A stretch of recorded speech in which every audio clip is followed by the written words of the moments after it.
Rush Limbaugh in the crosshairs. Liberals piling on after Rush's phony soldier comment. Rush Limbaugh went way over the line.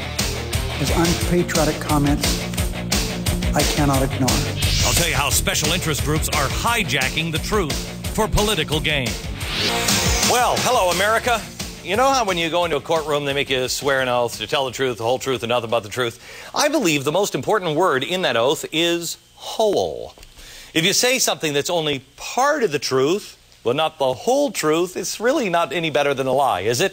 Rush Limbaugh is finding that out for himself as liberal hit squad Media Matters has twisted his words to make it seem like he called all soldiers who might disagree with him phony soldiers. The whole truth of his statement is that he was specifically referring to one soldier and a group of soldiers called on by the DOJ in the Pacific Northwest. One of them was a convicted fraud who lied about his military service. Of course, Media Matters, didn't have a word to say when Congressman John Murtha accused American Marines of being guilty of murdering innocent Iraqi civilians, servicemen who actually turned out to be innocent heroes. So here's the point tonight.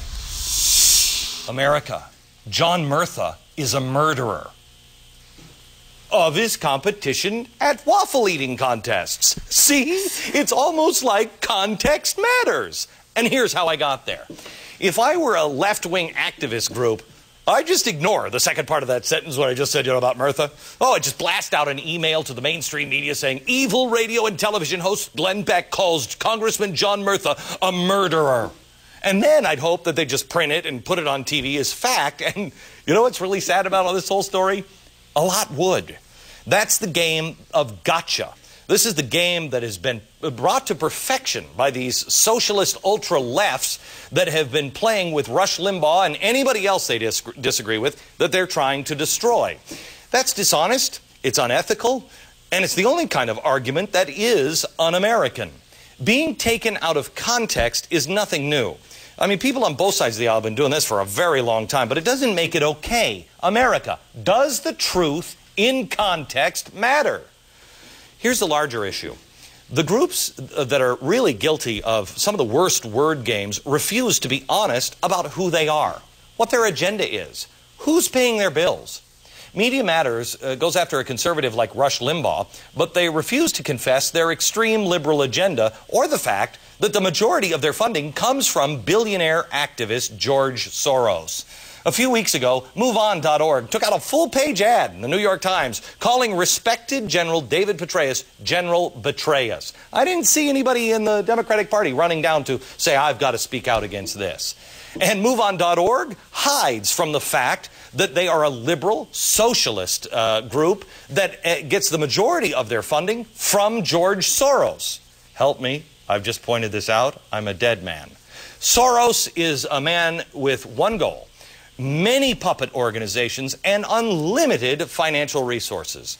Actually, I've been thinking about this today. I think somebody should tell George Soros that if the Democrats do get in power, they're going to tax him to death. Hello, George. So tonight, here's what you need to know, America. Democrats, you need to wake up and figure this out. You need to figure out what the Republicans had to learn the hard way recently. Your party has been hijacked by the fringe. It's not the party of your grandparents or your parents. In this case, it's been hijacked by the radical left. Do you realize that most of America believes that radical socialists like Media Matters and MoveOn.org speak for you? Do you really want Michael Moore speaking for you? Is that who you are? The Democratic Party used to stand for something. The values and ideals that help build and sustain this great country. The Republicans did as well. Those days are over. In the Democratic Party, George Soros has bought his way into your party, and he is funding smear groups that pretend to be objective. It's time to call a spade, and a socialist a socialist. The only thing worse than being a socialist is denying that you're a socialist. Herb London is the president of the Hudson Institute. Do I have this wrong anyplace here, Herb? Where am I going wrong? I think you've got it right. I think one of the things that we've already seen is that extremists have hijacked many of the essential issues of our time. I have to tell you, I don't want to give the Republicans a free pass because I think the Republican Party was hijacked by the Democrats. I mean, I think they're now the Democratic. They're spending money like crazy, fighting wars, not really to win. But the Democrats haven't caught on that they have been hijacked by the extreme left, people that your grandparents and your parents would never identify, and I think most people. Tell me a little bit about the connection between George Soros and some of the things that we have seen in the news lately. Well, you made reference to the fact that George Soros has insinuated himself into both Media Matters as well as Move On. And these organizations have not been repudiated by anyone in the Democratic Party. And the reason is fairly obvious. What we find is that that money looms very large in the calculations for 2008. Yeah. You know what, Democrats, I want to make sure you understand, too. This is not your fault that this happened. This is John McCain's fault. This is the McCain-Feingold bill that caused this nightmare and injected this kind of money and insanity into this. I want you to tell me the connection here. I want to play a video clip. This is from August 4th. She was speaking in Chicago. This is Hillary Clinton. Watch this clip and explain the connection here. Institutions that I helped to start and support, like Media Matters and Center for American Progress, we're beginning to match what I had said for years was the advantage of the other side. Is there a connection between Soros and Clinton and Media Matters and all? I mean, are these Clinton organizations? Or? Well, what you can see is that the dots are connected, and they're connected in the following way. The money is going to loom very large in the Hillary Clinton for President campaign. And it's also true that what you will find is that the Democratic Party depends very heavily on the ideological position of Move On and Media Matters. So there is some connection between these dots. So George Soros is the wizard, if you're talking about the Wizard of Oz. Pay no attention to the man behind the curtain. Who is this guy? Well, George Soros is a billionaire who I think is largely anti-Bush. Keep in mind that he was actually trained by Karl Popper and believed in the open society. And to some degree, I think he's repudiated his own origins. What he is saying now is that it's the left wing, the socialist view of the Democratic Party that he embraces. Okay. Any idea how long I have to live, Herb, now that I've picked on Soros? I think you're safe. I think you're safe largely because you have a television program. Okay, thanks a lot. Now let's find out the real truth about the phony soldier Rush Limbaugh was talking about. Pete Hegseth is the executive director of Vets for Freedom. Pete, it wasn't just this one soldier. It was a group of soldiers. The DOJ, the Department of Justice, has set up a task force to catch these guys who are masquerading as soldiers. But this one in particular that Limbaugh was talking about that called a phony soldier, I think this guy has committed treason. Explain to the American people who this guy is, what he did.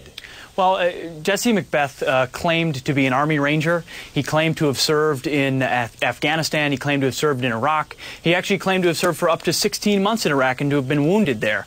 He also claimed that his unit and himself committed atrocities against the Iraqi people, that they slaughtered over 200 people, killed innocent children during interrogations, and basically was a darling of the anti-war left for a long time until he was exposed. This is a guy who said that he went into mosques with his group, went into mosques while children were playing, killed them, burned them, and hung them from the rafters. Hung them from the rafters to respond. Was never even there, and all of this stuff was translated into Arabic. Yes. Here is my question for you, Pete. Why did this guy only get 5 months in jail? Why has he not been tried for treason? Well, it's a good question in many ways, because what he says and what's translated into Arabic gets beamed throughout the entire Arab world. If you go to Iraq, any Iraq and Afghanistan veteran can tell you that every mud hut has a satellite dish on top of it. The Iraqi people follow what we're saying, especially what soldiers say. So, I mean, he certainly crossed a line. He claimed to have had post-traumatic stress disorder. He clearly has other mental issues. Yeah. Here's a post-traumatic stress. He flunked out of boot camp. He flunked out of boot camp after 40 days. I mean, geez, that's post-traumatic to this guy. You've got Murtha saying that the Marines killed a bunch of people. The claim that he made was false. You've got MoveOn.org doing the betray us thing.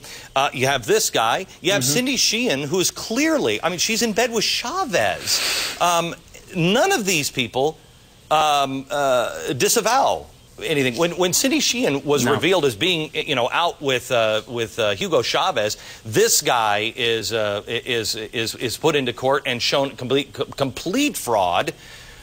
Nobody seems to disavow? You know, that's the unfortunate part, is you've got a guy like Jesse Macbeth saying things that are clearly outside the lines, but the problem is that his voice is being amplified by people that believe his message reinforces their own message. And they want to hear from a soldier that is talking about the bad things the American military has done, and they try to amplify it as far as possible. So as much as we want to indict Jesse Macbeth, it's unfortunate, but what the anti-war left does with his rhetoric is the even more greater crime. Pete, thanks a lot. So where am I wrong? I think the Democratic Party has been hijacked by smear groups and radical socialists like George Soros. They don't care about the truth anymore. You agree or disagree?